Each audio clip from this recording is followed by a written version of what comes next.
Bienvenue dans Cultiver la biodiversité, le podcast qui vous dit pourquoi la biodiversité c'est un trésor à cultiver. Je suis Estelle Serpollet. Je suis Emma Flippon.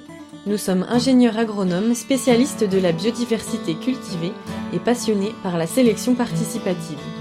Ici, on vous parle de graines, de celles et ceux qui les cultivent et les étudient, de semences paysannes mais pas que, d'autonomie des agriculteurs, de collectifs, parce que les semences sont à la base de notre alimentation. Bref, on vous donne des clés pour comprendre l'importance de la diversité génétique dans les systèmes agricoles et des outils pour agir.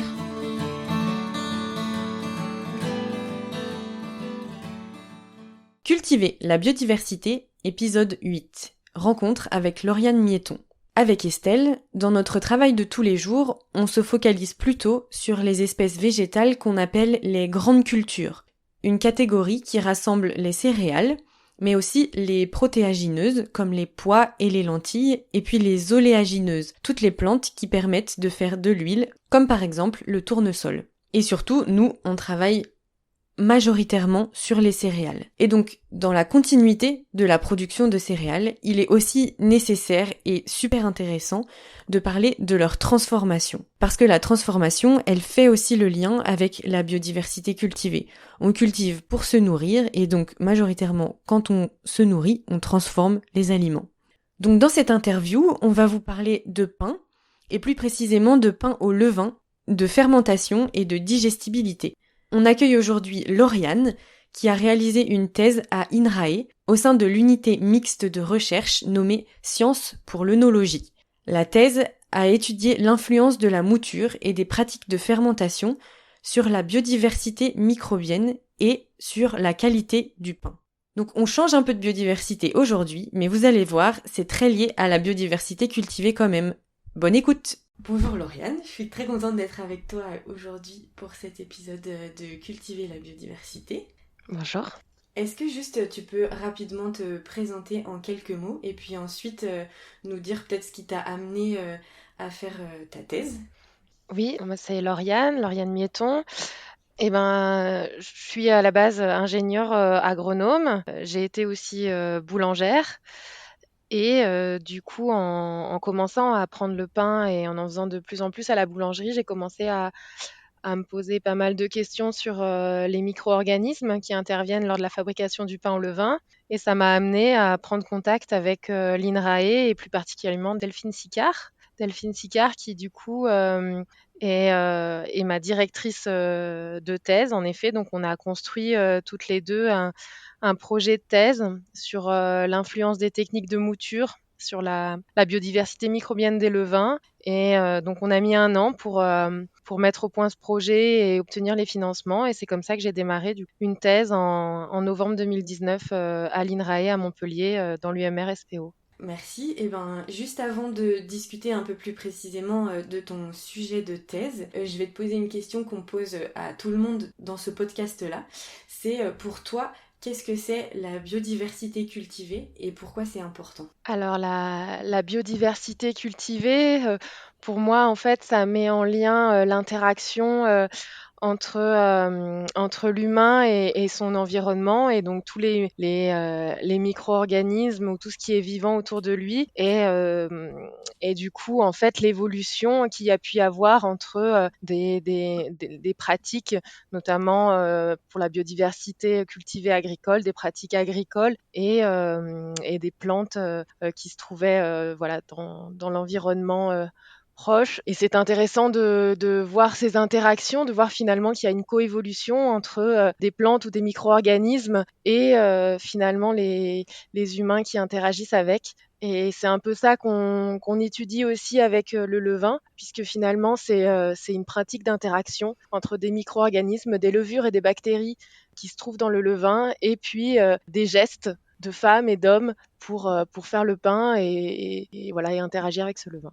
Et donc selon toi, c'est important parce que justement il y a cette coévolution. Alors c'est important pour moi en fait, c'est une base aussi de la vie en fait. C'est depuis tout temps en fait, ça existe, donc c'est intéressant en fait de mettre en valeur cette interaction qui a toujours existé et finalement de l'étudier ou de la préserver et en tout cas voilà d'y prêter attention. Et donc tu as dit que ta thèse c'était plutôt sur les techniques de mouture en lien avec la fabrication du pain. Oui. Juste avant de parler de ça, est-ce que tu pourrais nous dire qu'est-ce que c'est que du pain au levain et quelle est la différence entre du pain au levain et, je sais pas, un pain qu'on peut acheter en boulangerie classique? Alors, le pain au levain utilise en fait le ferment levain. Donc, le levain, pour le fabriquer, c'est très simple. En fait, il suffit de mettre de l'eau et de la farine ensemble, de laisser suffisamment attendre en fait pour qu'il y ait des micro-organismes qui s'y développent. Donc, quand on parle de micro-organismes du levain, on parle à la fois de bactéries et de levures. Et pour obtenir un levain en fait qui puisse nous permettre de faire du pain, il faut répéter de gestes, donc à la fois d'ajout d'eau, de farine et de temps de repos pour obtenir finalement un levain où la concentration en micro-organismes est suffisante. Et donc, on parle d'activité du levain, voilà, qui est une bonne activité du levain. Donc, une fois qu'on a ce ferment, ensuite, pour faire du pain au levain, on ajoute ce levain mature, ce levain mûr, actif, avec une plus grande quantité de farine et d'eau. Et donc, selon plusieurs techniques, puisqu'il y a plusieurs façons de faire de pain au levain, par des temps de repos et des manipulations, puis par une cuisson au four, on obtient du coup le pain. Et ce qui le différencie du pain à la levure, c'est que du coup, dans un pain à la levure, le ferment, c'est pas un levain, c'est de la levure. Donc la levure de boulanger qu'on peut trouver communément même dans des boulangeries ou en supermarché, qui est la levure fraîche de boulanger. C'est en fait des levures, donc des micro-organismes vivants. Seulement, c'est une seule espèce de levure. Donc en fait, c'est des clones d'une seule espèce de levure. Alors que dans le levain, on a une diversité en fait de levures, à la fois une diversité d'espèces, mais une diversité de genres, de levures, de bactéries lactiques. Donc on a vraiment plus de biodiversité au sein du levain qu'au sein d'un cube de levure de boulanger. Il faut savoir que la levure de boulanger qui a été sélectionnée industriellement, elle est très très active et donc du coup le pain à la levure met moins de temps aussi à se faire. C'est des procédés qui sont beaucoup plus rapides que le pain au levain. Et donc tu disais, il y a une grande diversité de micro-organismes dans le levain. Et comment ils arrivent là alors, ces micro-organismes? Alors ces micro-organismes, en fait, ils proviennent de l'environnement. Donc par exemple, on parle de l'environnement du fournil. Si on démarre dans un fournil, dans une boulangerie, on ajoute de l'eau et de la farine, finalement, c'est ce qui va se trouver autour microscopiquement, qui va pouvoir, entre guillemets, inoculer ce mélange d'eau et de farine, et ainsi donc les micro-organismes s'y développent. Il faut savoir que le levain, donc ce mélange d'eau et farine, c'est quand même un environnement qui est assez stressant pour les micro-organismes. Donc tous les micro-organismes ne peuvent pas s'y développer. Et donc, on observe en fait une succession d'installations de micro-organismes avec une acidification notamment du milieu qui va en fait permettre qu'il n'y ait pas des micro-organismes qui pourraient être néfastes pour la santé, hein, parce que micro-organisme, c'est aussi un autre mot pour microbe. Voilà, donc là, effectivement, les micro-organismes qui se développent dans le levain sont des micro-organismes qui n'ont pas du tout un impact négatif pour la santé. Chaque levain est différent et unique en fait finalement selon l'environnement dans lequel il a été créé. Et donc on parle, pour caractériser un levain, en fait on parle souvent de ces espèces dominantes. Il y a souvent une à deux espèces de levures dominantes qui cohabitent avec une à trois espèces de bactéries dominantes. Et donc selon les fournils, c'est pas les mêmes espèces qui sont dominantes dans un levain. Et alors qu'est-ce qui explique cette différence? Donc, c'est effectivement la différence d'environnement, mais d'où viennent exactement ces espèces? On ne sait pas exactement si elles proviennent de l'air, si elles proviennent de l'environnement extérieur au fournil finalement, parce qu'on trouve des levures dans les écorces des arbres, par exemple. Donc, les micro-organismes sont vraiment partout dans la nature. Si elles proviennent des mains aussi des boulangers, on sait que les mains ou les ustensiles dans les boulangeries sont des vecteurs de transmission, mais par contre, on ne sait pas exactement quelle est la source première en fait de cette espèce particulière qui va finalement se développer dans le levain. Et donc tu disais, oui, c'est quelque chose qui... L'acidification fait que le vin est safe et il n'y a pas de mauvaises bactéries ou de mauvais micro-organismes à l'intérieur. Du coup, ça veut dire que quelqu'un qui voudrait faire du levain, même chez soi, il pourrait en fait. Enfin, d'ailleurs, ça se fait. Oui, tout à fait. Oui, oui, c'est très simple de le faire chez soi sans souci, hein. C'est exactement la même chose. C'est mais voilà, mélanger de l'eau, de la farine, laisser attendre, souvent des températures. Bon, ça se développera pas à 10 degrés, quoi. Plutôt entre, voilà, autour de 20, c'est assez idéal, en fait, les températures qu'on peut retrouver aussi dans les fournils. Mais finalement, tout le monde pourra obtenir un levain au bout du compte. Sachant que ce qu'on observe, c'est peut-être un peu plus lent, en fait, dans des environnements qui sont pas des fournils, parce qu'en fait, le fournil baigne déjà, finalement, dans un environnement chargé de micro-organismes spécifiques du levain. Comme je disais, il y en a partout sur les tables en bois, sur les ustensiles, sur les mains des boulangers. Et donc, en fait, la création d'un nouveau levain, l'initiation d'un nouveau levain est beaucoup plus rapide dans un environnement qui est déjà plein de ces micro-organismes que finalement dans un environnement qui serait plus aseptisé. Et une dernière question avant de reparler de ta thèse, c'est que du coup, nous, dans ce podcast, on parle de biodiversité cultivée, on a parlé aussi de semences paysannes. Et en fait, souvent, on associe la transformation au levain à des farines qui sont plutôt issues de semences paysannes, ou des fois on parle aussi de variétés anciennes. Est-ce que toi, tu as une explication de pourquoi la plupart des céréales issues de semences paysannes, elles sont transformées au levain? Bah parce que là, du coup, en fait, c'est qu'on considère plutôt un regard filière. Donc effectivement, si on considère une filière paysanne où les blés sont cultivés à la ferme, c'est souvent donc un choix de variété paysanne. La transformation, en fait, c'est aussi simple de démarrer un levain et de faire la transformation en pain au levain directement à la ferme. Il n'y a pas besoin, par exemple, d'achat de levure de boulanger. Et souvent, c'est des quantités. Alors, ça dépend le nombre de personnes qui se trouvent sur la ferme, hein, mais les quantités sont souvent un peu moindre, il n'y a pas cette exigence de volume ou de rapidité, parce que ce que je disais, c'est qu'effectivement, l'avantage de la levure de boulanger, finalement, pourquoi ça s'est développé, c'est parce que c'est beaucoup plus rapide, donc on peut faire des volumes de pain beaucoup plus grands en beaucoup moins de temps. Et du coup, c'est pas cette logique-là qui est adoptée dans la filière paysanne. Puis après, c'est aussi des valeurs individuelles et qui sont beaucoup reliées, enfin qui sont partagées dans la filière paysanne, voilà, de pouvoir cultiver, enfin préserver la biodiversité à la fois en champ, mais la préserver aussi dans les fournils, hein, parce que du coup, en faisant un levain, comme les levains sont uniques avec des espèces qui sont caractéristiques des fournils, c'est aussi une façon finalement de soutenir la biodiversité que de faire un levain et de l'entretenir.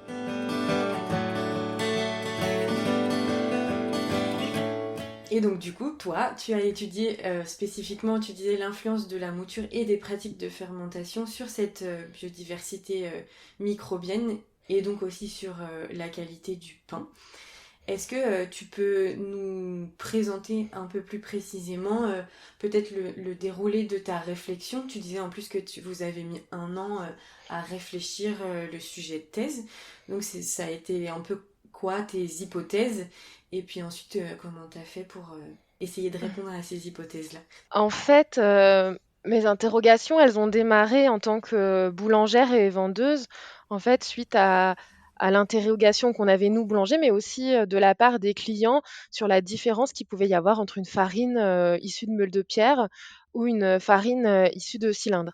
Et au-delà du fait que il y a une différence de filière, hein, puisque la mouture meule de pierre est plus associée à la filière paysanne et la filière sur cylindre qui peut être associée à une filière soit artisanale, soit industrielle. Est-ce qu'il y avait une différence en termes de goût, une différence nutritionnelle? Et effectivement, on n'avait pas d'éléments. Et en fait, on voyait qu'il y avait un engouement pour, pour en fait les produits issus de farine meule de pierre, mais sans avoir réellement d'éléments. D'accord. Et Et est-ce que donc, tu peux juste préciser la différence entre mouture meule de pierre et cylindre, peut-être? oui, alors en fait, la mouture meule de pierre, c'est à partir d'un moulin sur meule de pierre. Donc il faut imaginer deux gros cylindres de pierre l'un au-dessus de l'autre. Et en fait, donc celui de la meule du bas est statique et la meule du haut tourne. Et en fait, on fait passer les grains au centre de ces deux pierres, entre ces deux pierres. Et du coup, par le mouvement de rotation, on a un écrasement du blé en farine qu'on peut ensuite, si on veut, tamiser, donc c'est-à-dire retirer les parties externes pour avoir de la farine semi-complète, plus blanche, voilà. Sur les moulins à cylindres, donc c'est une installation qui est un peu plus importante. En fait, les moulins meules de pierre étaient les premiers moulins en fait qu'on a découverts dans les civilisations. Et bien sûr, il y a eu après une modernisation de ces moulins meules de pierre. Les moulins à cylindres, c'est beaucoup plus récent. C'est beaucoup plus lié à l'ère industrielle, avec en série plusieurs successions de cylindres. Donc là, il faut imaginer deux cylindres, donc sont en métal, qui sont l'un face à l'autre et qui tournent en sens inverse avec des fois des vitesses différentes qui peuvent être soit lisses, soit cannelées. Et donc les blés vont passer entre ces moulins. Donc d'abord entre les deux premiers moulins, puis ensuite ils vont être certaines parties de la farine, enfin du broyat obtenu va être séparée. Il y a une partie qui va repasser par des moulins. Et en fait, il y a tout un passage assez complexe pour finalement obtenir, enfin le but du moulin à cylindre était d'obtenir de la farine très raffinée, très blanche. Donc en fait, voilà, on sépare les différentes parties du grain de blé et on fait en sorte que les particules soient de plus en plus fines. Donc on obtient beaucoup de sous-produits, des sonds, du germe, voilà, tout peut être séparé en fait. Alors après, avec maintenant les moulins sur cylindre, on peut obtenir tout type de farine, hein, que ça soit de la complète, de la semi-complète, parce que on peut réarranger en fait la farine comme on le souhaite. D'accord, oui, on remélange les sous-produits ou ce que tu disais, ce Voilà. qu'on récupère à la fin. Ok. Et oui, donc tu disais que il y avait un engouement pour les meules de pierre plutôt, mais sans savoir un peu pourquoi Oui. et est-ce qu'il y avait réellement une différence? Voilà. Alors comme je disais, donc effectivement, ces 2 techniques, elles ont des efforts mécaniques qui sont différents. Donc on pouvait se demander est-ce que, elles vont sélectionner différentes parties, du grain de blé et est-ce que nutritionnellement, va y avoir une différence? Et est-ce que ces différences nutritionnelles vont expliquer, par exemple, ou peuvent expliquer qu'il y ait différents types de micro-organismes qui s'y développent parce ils préféreraient, ces micronutriments ou pas? Est-ce qu'ensuite, nutritionnellement parlant, on aura des différences? Voilà, c'était un peu de là que c'est parti les questionnements. Et donc, et c'est pour ça qu'on a posé donc un peu ce travail-là avec Delphine, de voir à la fois l'impact sur le développement des flores microbiennes des levains et sur la qualité du pain. Pour répondre à ces interrogations-là, j'imagine que vous avez demandé à plusieurs boulangers peut-être de transformer ces farines. Du coup, c'était quoi vos résultats par rapport à ça? Oui, alors, du coup, alors on est parti de plusieurs lots de grains déjà aussi pour éviter en fait, que les effets qu'on pourrait observer soient liés à la variété de blé, parce qu'on sait que le blé aussi influe, hein, le pain et donc on est parti de plusieurs mélanges de blé déjà. Heu, Ensuite, on les a distribués donc effectivement à des moulins meules de pierre et des moulins sur cylindre qui ont fait des farines et on a distribué à plusieurs boulangers. Donc là, moi j'ai travaillé avec 4 boulangères et boulangers situés en Rhône-Alpes et en Occitanie. Et donc en fait, eux, ils ont rafraîchi en fait des levains parce qu'on a beaucoup étudié le levain aussi avant d'étudier le pain. Ils ont initié des levains, donc fabriqué des nouveaux levains dans leur fournil à partir de farines différentes et ils les ont rafraîchis. Donc rafraîchis, hein, c'est l'action de rajouter de l'eau et de la farine, d'entretenir le levain pendant quasi un mois, 3 semaines à un mois, selon leur pratique, hein. On s'est adapté aux pratiques des boulangers parce que c'est un travail qui est quand même long, qui demande du temps et donc c'est un peu les contraintes de la recherche participative, c'est qu'on peut pas tout standardiser non plus parce que sinon, ça devient des expériences qui sont impossibles à mettre en place. Donc voilà, chacun a fait ses pratiques de rafraîchis. Quand je parle de pratiques de rafraîchis, c'est parce que, certains, voilà, vont rafraîchir leur levain 2 fois par jour, certains le rafraîchissent une fois. On a juste, posé le fait qu'il fallait que ça soit pour tout le monde une même quantité de farine et d'eau, voilà, pour qu'on puisse quand même avoir des éléments, qu'on puisse comparer nous scientifiquement les choses. Voilà, donc on a suivi en fait l'installation des flores microbiennes sur tous les levains pendant ces temps-là. Et ensuite, à l'issue des 3 semaines, un mois de rafraîchis, on a aussi fait le pain. Ils avaient chacun 7 levains différents, donc avec les 7 levains différents associés aux farines en fait qui correspondaient. Et alors sur l'installation de la flore microbienne, en fait, on observe que c'est pas du tout lié au type de la farine, ça va être lié en fait au fournil. Et donc les 7 levains expérimentaux, dans les 7 levains expérimentaux se développe en fait une flore qui est, dans la plupart des cas, c'est la même flore que le levain classique usuel du boulanger qui se développe au final. D'où l'importance en fait de l'effet de l'environnement comme étant finalement responsable de la flore dominante des levains. Et donc, on n'avait pas de différence, que ce soit une farine de meule ou une farine de cylindre. Et du coup, ensuite, comme tu disais, l'influence la plus importante, donc c'est l'environnement. Et est-ce que cette influence, donc elle se retrouve, par contre, d'un point de vue du goût du pain, j'imagine que vous avez aussi organisé des dégustations pour tester les pains et pouvoir les Oui, comparer. oui. Du coup, on a fait. Alors bon, il faut savoir que du coup, l'expérimentation, ça je l'ai pas dit, mais était prévue en mars 2020. Donc, on a eu un petit souci Ok. pour la démarrer en mars 2020. Donc, on a décalé tout ça et en fait, on a démarré en septembre, août-septembre. Mais après, bon, on avait encore des contraintes, donc on a fait les dégustations des pains, en fait, se sont fait dans chaque fournil, en fait. On n'a pas pu faire une dégustation globale de tous les pains. Puis, pour des raisons aussi pratiques, hein, on ne pouvait pas étudier les levains en parallèle dans les 4 fournils en même temps. C'était beaucoup trop d'analyses et d'échantillons en même temps. Donc, on a à chaque fois décalé les boulangers entre eux. Donc, en fait, l'expérience, même si chez un boulanger durait 3 semaines, un mois, elle s'est étalée de septembre à décembre. Et donc, à l'issue des panifications, on a à chaque fois fait une dégustation. Soit on s'est adapté, là, hein, pareil, aux conditions du fournil. Quand c'était dans une ferme, on a pu le faire avec un nombre restreint de clients. On a aussi, dans un autre fournil qui était beaucoup trop petit, en fait, on a rapatrié les pains et j'ai organisé donc une dégustation au laboratoire dans des conditions voilà, qui étaient plus maîtrisables avec du coup les collègues. Et on a fait une troisième dégustation finalement où on a coupé les pains, on a préparé des petits sacs d'échantillons à faire goûter, on a distribué aux clients et en fait chaque client le faisait chez lui. Voilà, donc on a vraiment utilisé beaucoup de designs différents, mais finalement, dans chacun, et on a fait voilà trois dégustations sur 4 parce que la quatrième, on n'a pas pu la faire. Du coup, dans les 3 dégustations, on n'observe pas de différence entre les farines, qu'elles soient meule de pierre ou cylindre. Par contre, du coup, on n'a pas pu tester effectivement la différence qu'apporte la flore microbienne du levain en termes de goût. Parce qu'on n'a pas pu D'accord. comparer boulanger entre boulanger. À chaque fois, il y avait la même flore en fait dans les pains. Alors, il y a deux questions qui me sont venues quand tu parlais de tout ça. Premièrement, tu as dit aussi que on sait que les variétés, elles peuvent aussi, les variétés de blé utilisées pour faire la farine, elles peuvent avoir une influence sur le levain et puis ensuite le pain. Et donc nous, on est aussi très souvent intéressés par ce lien entre le champ, la semence, l'assiette.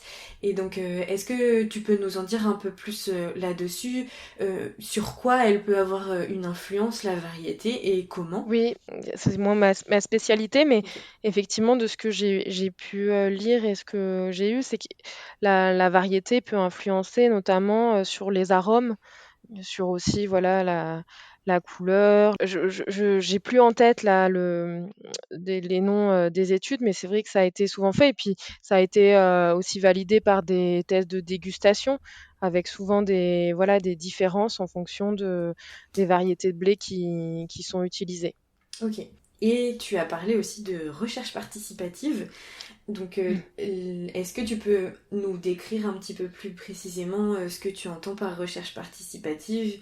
Enfin, on a vu que ça avait une influence en termes d'organisation pour vous, mais aussi sur la recherche. Qu'est-ce que ça veut dire de faire de la recherche avec des boulangers ou d'autres acteurs? Oui, bah, c'est vrai que voilà, moi j'avais la volonté de faire ce type de recherche. À la fois, ça voulait dire en fait répondre ensemble, donc scientifiques et praticiens, à des questions qu'on se pose tous les deux, donc des questions qui viennent à la fois, qui proviennent du terrain et qui intéressent les scientifiques. En fait, j'avais envie aussi de pouvoir étudier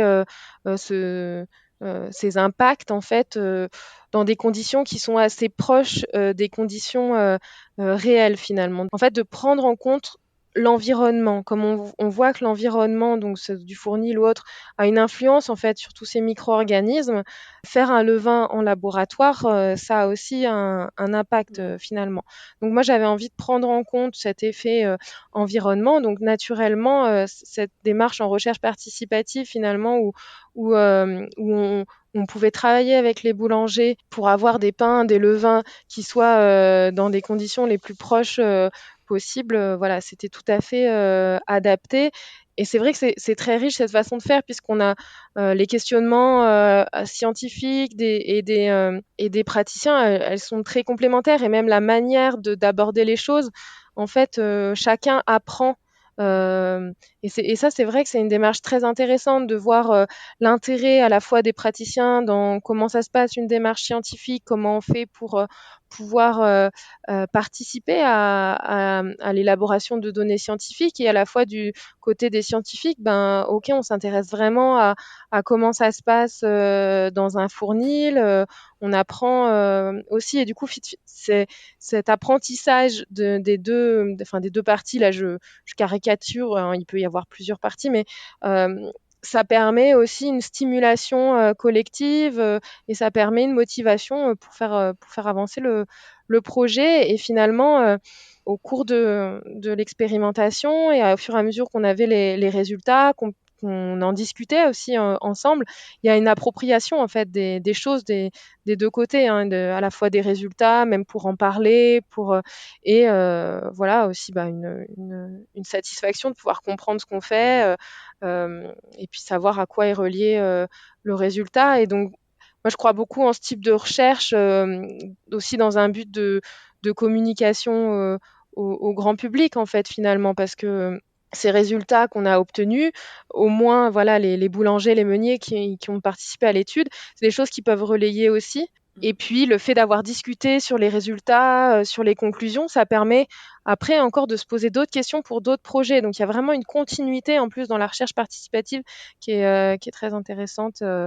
Voilà, sur une recherche de long terme et qui fait sens en fait. Voilà. Super. Et donc tu disais, oui, effectivement, c'est des résultats de recherche qui sont directement ancrés dans le réel des boulangers et des boulangères. Et du coup, ce résultat qui dit que l'influence majoritaire sur la microbiologie du levain, c'est l'environnement. Comment les boulangers et les boulangères, ils se le sont appropriés? Est-ce que...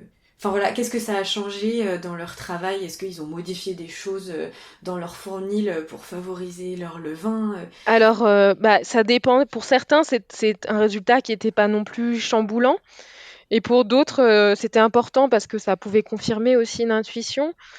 Et il y avait un côté aussi rassurant pour certains, voilà, qui m'ont fait part de dire, bah en fait, si notre levain, il est caractéristique de l'environnement, si jamais il arrivait quelque chose à notre levain, qu'on le perdait, en fait, rien que le fait d'en redémarrer un, finalement, il aurait la même flore microbienne et il serait le même. Donc en fait, il y avait un peu ce mythe de dire j'ai le même levain que j'ai entretenu depuis 50 ans, qui provient et qu'on continue à entretenir, qui tombait un peu ce mythe qui est assez romantique, mais en même temps qui pourrait dire bon bah si jamais on le perd c'est une catastrophe. Or non, c'est pas une catastrophe parce que finalement voilà comme je disais, il y a une certaine aussi coévolution voilà, du fournil, des gens qui y sont, et puis des micro-organismes. Donc en fait, si on perd notre levain, on le redémarre et il y aura une flore tout à fait adaptée qui va se développer et voilà. Et la vie continue, pour dire un truc très naïf, mais voilà. Donc ça, c'était assez rigolo de l'avoir entendu aussi verbalement de la part de certains boulangers, voilà, qui m'en ont fait part.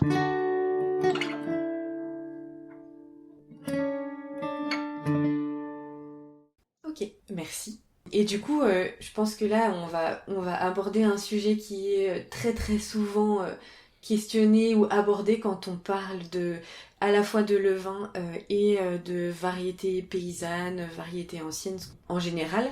C'est les gluten, la fameuse question des gluten, parce que du coup, ton équipe de recherche, elle a participé à un projet de recherche en collaboration aussi avec le Biocivam de l'Aude, qui est une organisation de paysans bio. Et donc ce projet, il s'appelait Gluten, mythe ou réalité.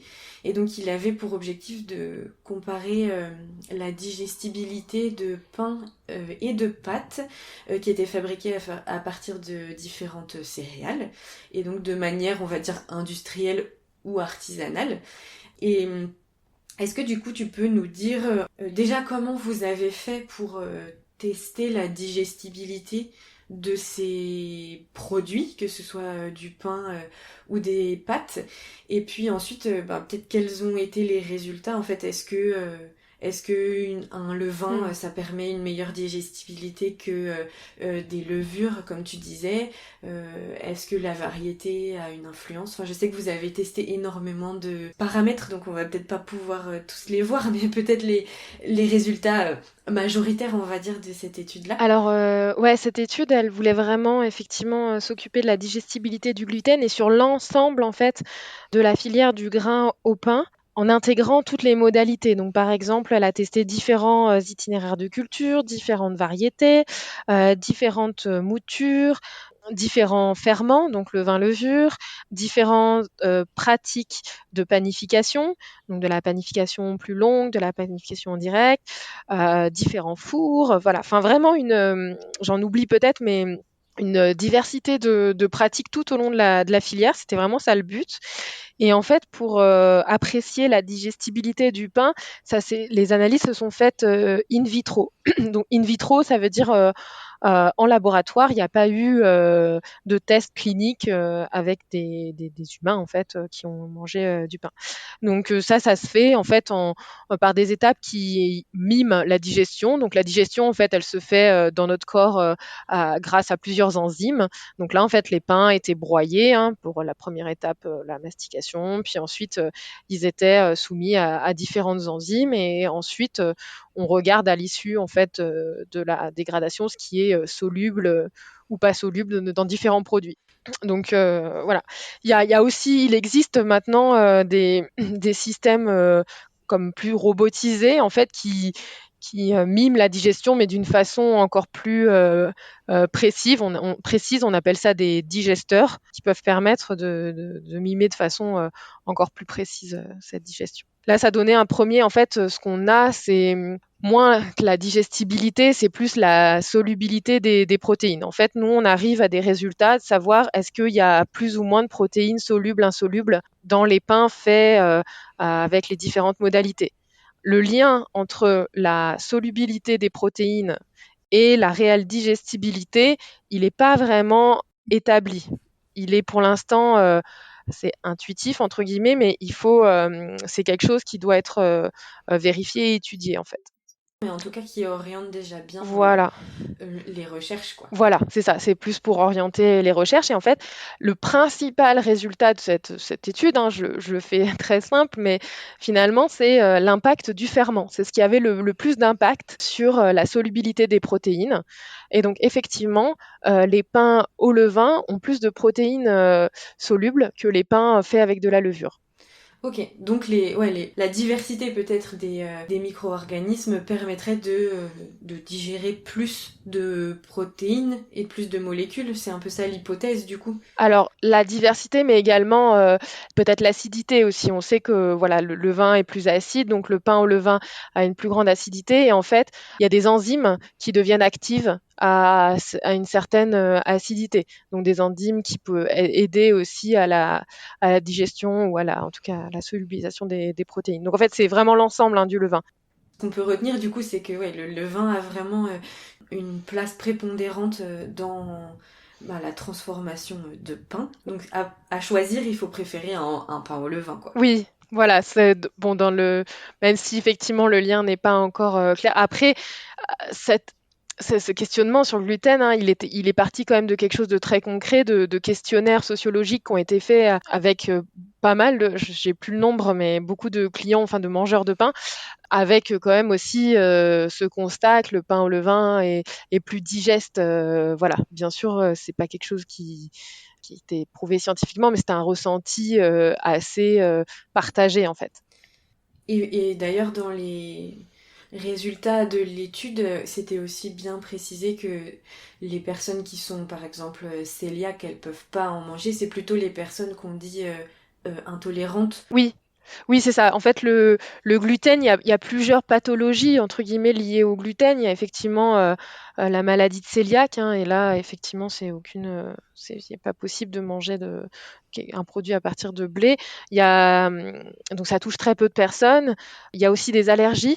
Donc ça, c'est pareil, ça touche très très peu de personnes et c'est plus lié voilà, aux certaines protéines du blé. Mais là, ce que ça traitait, c'était plus effectivement l'intolérance qui touche plus de monde, mais qu'on n'arrive pas encore bien à caractériser avec des symptômes qui peuvent être un large spectre de symptômes, pas de test clinique, pas de test biologique pour savoir si on est intolérant ou pas. Donc voilà, c'est quelque chose qui est pas encore bien complètement connu, tous les contours de cette intolérance.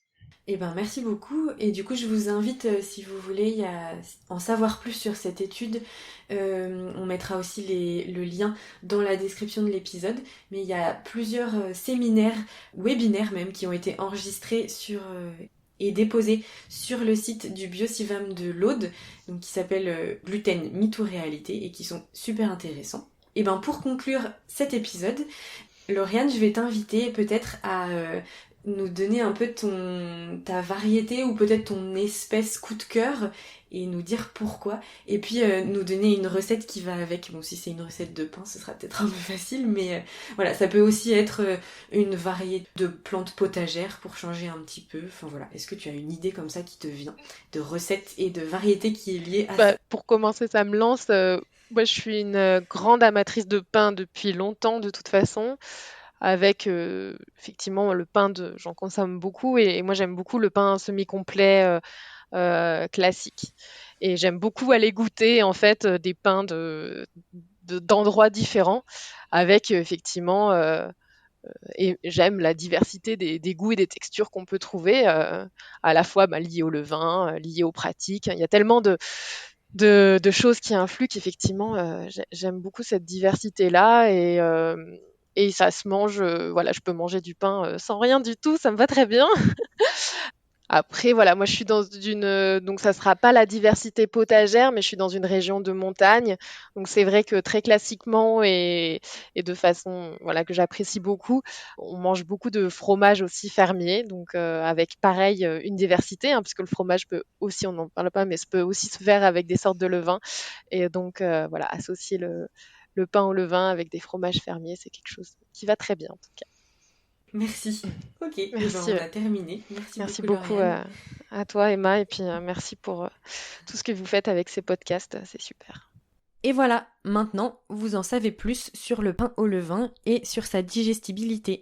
On vous mettra les liens intéressants dans la description de l'épisode. Si vous voulez nous contacter pour nous poser des questions ou nous suggérer des thématiques d'épisodes, vous avez notre adresse mail dans la description de cet épisode. Vous pouvez aussi nous retrouver sur les réseaux sociaux, Facebook, Instagram et LinkedIn, sous le nom de Cultiver la biodiversité ou D'une graine aux autres. À bientôt pour un nouvel épisode. Et si ce podcast vous a plu, n'hésitez pas à le faire connaître autour de vous. Et n'oubliez pas, pour sauver la biodiversité, mangez-la!